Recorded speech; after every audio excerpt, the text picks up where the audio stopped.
27 जुलाई 1953 में ये सावन आया था। उसके बाद 2024 में ये सावन आया। लोग तरसते हैं सावन के लिए कि इसमें हमें रुद्राक्ष को सिद्ध करना है, हमें इसमें बेलपत्र का पान करना है, इसमें हम जो मांगेंगे हमारा बाबा कृपा करने के लिए तत्पर रहता है। ये वो रुद्राक्ष का आनंद। सारे सावन आते हैं, हर वर्ष सावन का महीना आता है, हर वर्ष श्रावण का सोमवार भी आता है, हर वर्ष प्रदोष भी आती है, हर वर्ष शिवरात्रि भी आती है सावन की, हर वर्ष अष्टमी भी आती है, छठ भी आती है, सब तिथियां आती हैं।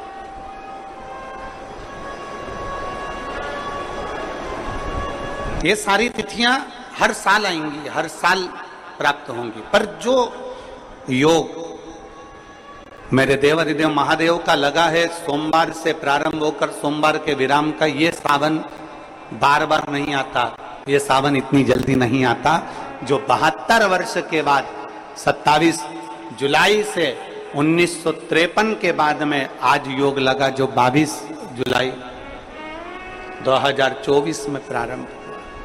बहुत बहुत ना जाने कितने कितने कितना कितना साधना तप आराधना का फल इस सावन के महीने में प्राप्त हो जाता है। ना जाने कितने कितने फल इस सावन के महीने में हमें प्राप्त हो जाता है। ऐसे ही नाम नहीं पड़ गया।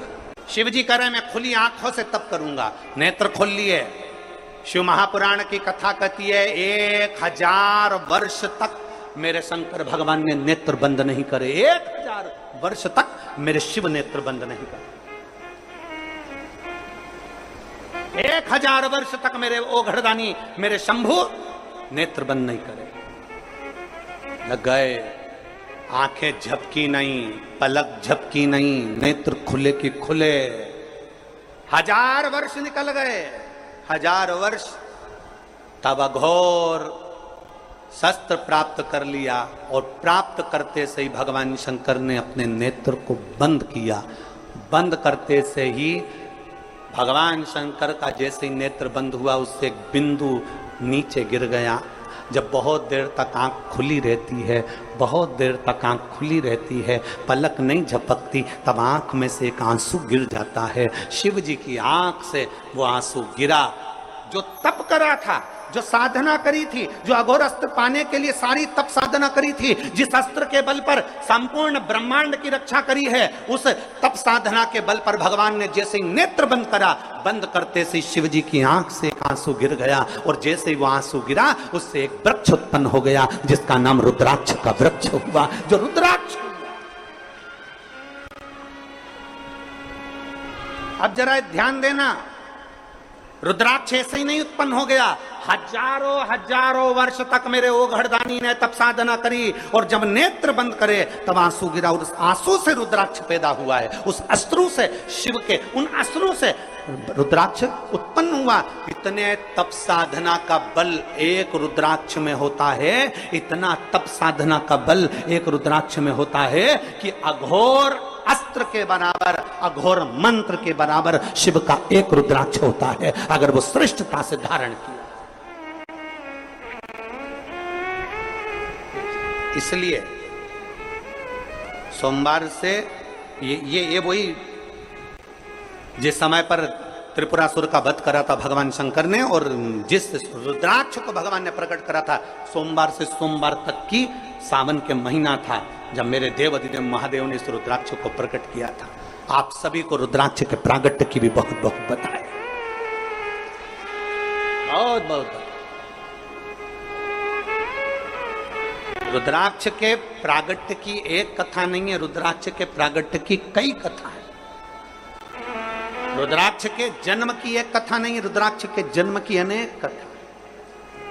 पर भाग्यशाली हो आप जो 72 साल बाद ये जो सावन का महीना आया है सोमवार से सोमवार तक का, कहते हैं इस सावन में जो सोमवार से सोमवार तक का सावन रहता है, सोमवार से शुरू सोमवार से विराम, अगर आपके घर में रुद्राक्ष है, आप रुद्राक्ष धारण करते हो या रुद्राक्ष अपने घर में रखते हो, तो उस रुद्राक्ष को छोटी सी कटोरी में रखकर या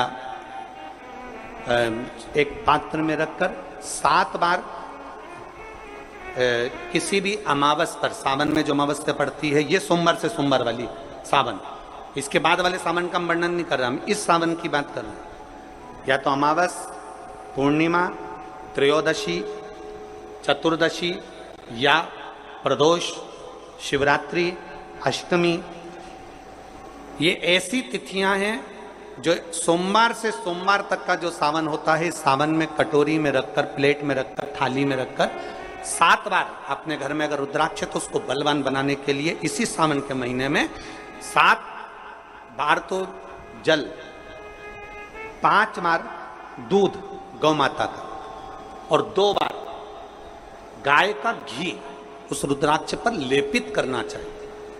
और फिर उस रुद्राक्ष को धूप बत्ती हो या घर में गूगल की धूप हो, और धूप बत्ती से उस रुद्राक्ष को सिद्ध कर लेना चाहिए।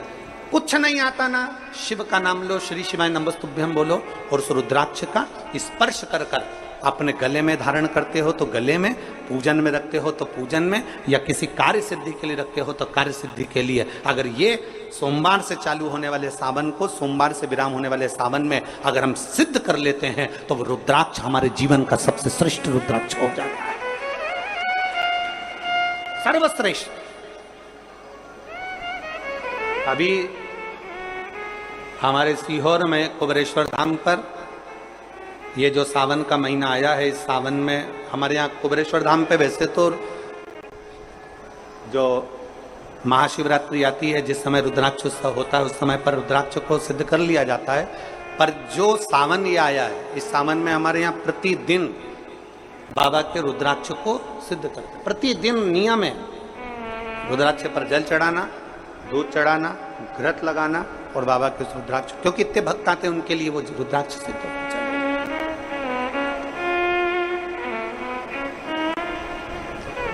इसी सावन में 4 मुखी 3 रुद्राक्ष, कितने? 4 मुखी कितने? 3।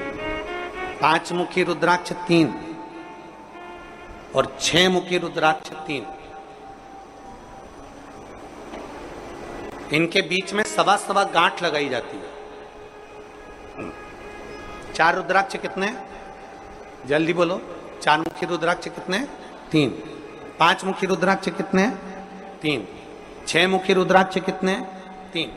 इनके बीच में सवा गांठ लगाई जाती है। मतलब एक गांठ पूरी लगाई जाती है, फिर आधी गांठ लगाकर फिर रुद्राक्ष को डाला जाता है लाल धागे में, फिर सवा गांठ ऐसी चलती है। 9 रुद्राक्ष होते हैं कुल टोटल।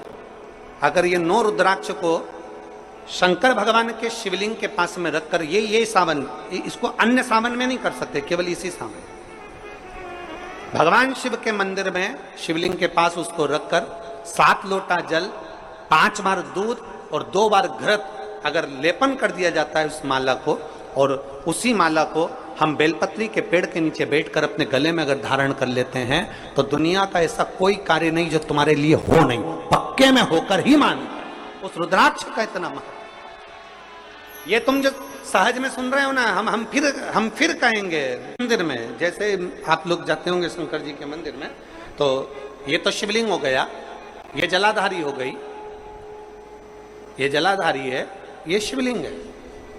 और जलाधारी और शिवलिंग के यहाँ, शिवलिंग से लेकर जहां से पानी नीचे गिर रहा है, आप पानी यहाँ चढ़ाते हो तो ये घूम के यहां से नीचे आ जाता है। आपने जल यहाँ चढ़ाया शिवलिंग पे, तो जल घूमकर यहां से नीचे आ जाता है। इस जगह से नीचे की ओर आ जाता है, इस स्थान से। प्रयास करिए, ये जो सावन आया है 72 वर्ष के बाद, प्रयास करिए कि कितना बड़ा भी रोग है, कितनी बड़ी भी बीमारी है, आप डॉक्टर से इलाज करवाओ, पर ये जो स्थान है अशोक सुंदरी का, इस स्थान पर एक बार अपनी हथेली रखकर देखिए और भगवान शिव से पंचाक्षर मंत्र नमः शिवाय, षडाक्षर मंत्र ओम नमः शिवाय या श्री शिवाय नमस्तुभ्यम स्मरण कर कर देखिए, और एक बेलपत्र बाबा की लेकर जहां से पानी नीचे गिरता है उस स्थान पर लगाकर उसी बेलपत्र को खाइए। और फिर जाकर डॉक्टर को एक बार फिर जांच करवाइए कि उस रोग में आराम कितना लगा है, उस रोग में अंतर कितना आया।